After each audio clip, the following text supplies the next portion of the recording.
Adolf Hitler, one of the worst dictators ever if not the worst in recorded human history, was responsible for 60 to 85 million deaths during the World War II as he had triggered the conflict. Here are things you didn't know about Adolf Hitler. Hitler shaved part of his mustache because his full mustache nearly killed him. Hitler's toothbrush-style mustache was not always like this. During World War I he had full mustache.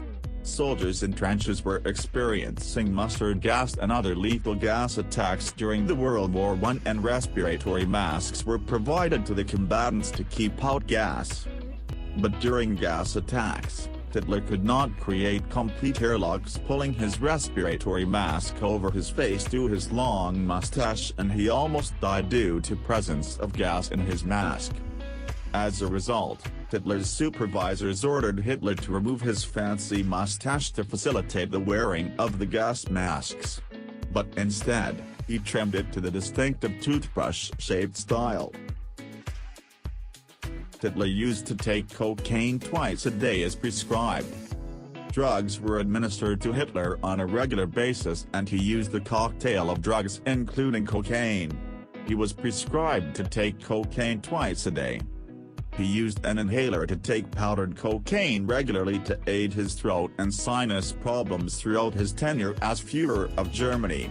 He also used eye drops mixed with 10% cocaine.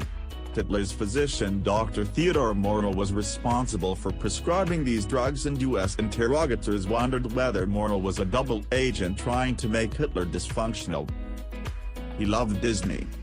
While Disney represents kids' films and family to us, to the dictator, it represented the advance of technology, since Snow White boasted some pretty impressive animation circuits 1937 release.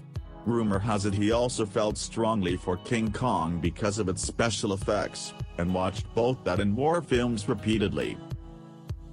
His favorite actor only died in 2011. At age 108. Hitler's favorite actor, the Dutch Johannes Hesters, passed away. However, despite being a favorite of the dictator and the SS, Hesters was still allowed to perform because the Allies didn't think he was involved in Nazi propaganda. However, because he did perform for the Nazi regime, he was still scrutinized for several decades. Hitler was a vegetarian who was diligent about food testing. Hitler was a paranoid person. So paranoid, in fact, that he employed food tasters who, on one side, got to enjoy the crème de la crème of German cuisine, during a time of rations and starvation. After an attempted assassination, he kept his food tasters imprisoned, according to Margot, who had to suffer through the terrible ordeal. Thanks for watching this video. If you want more like this video, please subscribe our channel.